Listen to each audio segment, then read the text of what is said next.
రేపు శ్రావణ మాసం మొదటి సోమవారం శివునికి ఇలా పూజ చేయండి, కోరినన్ని వరాలు కురిపిస్తాడు. సోమవారం శివుడిని పూజించడం వల్ల ఆ పరమేశ్వరుడు ప్రసన్నుడై తన భక్తులపై అనుగ్రహాన్ని కురిపిస్తాడు.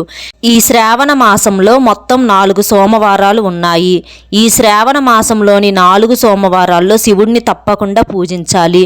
ఇంకా ఈ 4 సోమవారాలు శివుడిని పూజిస్తే కోటి జన్మల పుణ్య ఫలితం లభిస్తుంది, అఖండ రాజయోగం లభిస్తుంది.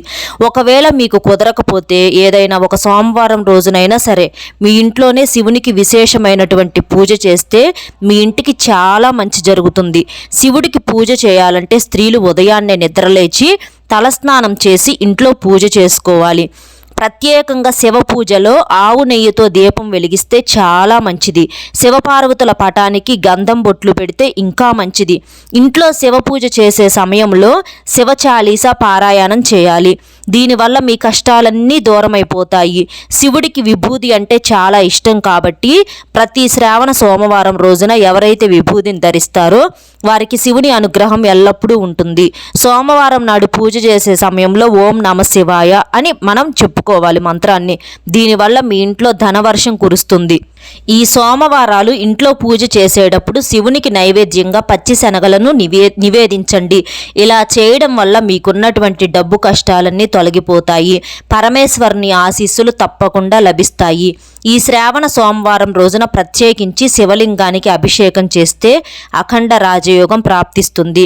ఆ శివయ్యకు ఒక్క చెంబుడు నీళ్లు సమర్పించినా చాలు. ఆ శివయ్య మీ భక్తికి పులకరించిపోతాడు. శివ పూజలో మరో ముఖ్యమైనటువంటి విషయం ఏంటంటే శివునికి ఎన్ని పూజలు చేసినా శివాభిషేకం చేయనిదే మీరు చేసే పూజ పూర్తి కాదు. శివాలయానికి వెళ్ళి శివునికి అభిషేకం చేయలేని వారు సోమవారం చేసే శివ పూజలో బియ్యపిండితో ఒక లింగ రూపాన్ని తయారు చేసి ఆ లింగాన్ని శివునిగా భావించి నీటితో అభిషేకించండి. ఇలా చేస్తే మీ పూజకి శివుడు సంతోషించి కోరిన వరాలను అందజేస్తాడు. మీకు శక్తి ఉంటే శివునికి ఒక్క గ్లాసుడు ఆవు పాలతోనైనా శివలింగానికి అభిషేకం చేస్తే చాలా మంచిది. కోట్ల వర్షం కురుస్తుంది.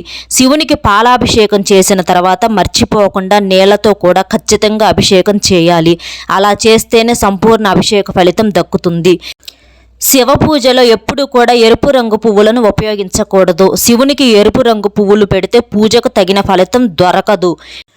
శివునికి జిల్లేడు పువ్వులతో కానీ లేదా నందివర్ధనం పువ్వులతో కానీ లేదా పారిజాత పువ్వులతో కానీ శివునికి పూజ చేస్తే మనకి సర్పదోషాలు కానీ ఏమైనా ఉన్నా కూడా తొలగిపోయి మన జీవితానికి ప్రశాంతత అనేది చేకూరుతుంది.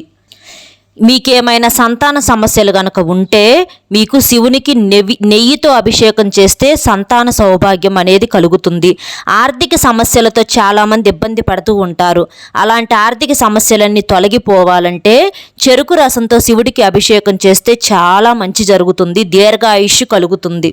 చాలామంది కూడా తమకు తెలియకుండానే శివ పూజలో ఎన్నో పొరపాట్లను చేస్తారు. వాటి వల్ల మీరు ఎన్ని పూజలు చేసినా సరే ప్రతిఫలం ఉండదు. మీ పూజా గదిలో శివుని పటానికి కేవలం గంధపు బొట్లు మాత్రమే పెట్టాలి. అంతేకాని పసుపు కుంకుమలను సమర్పించకూడదు.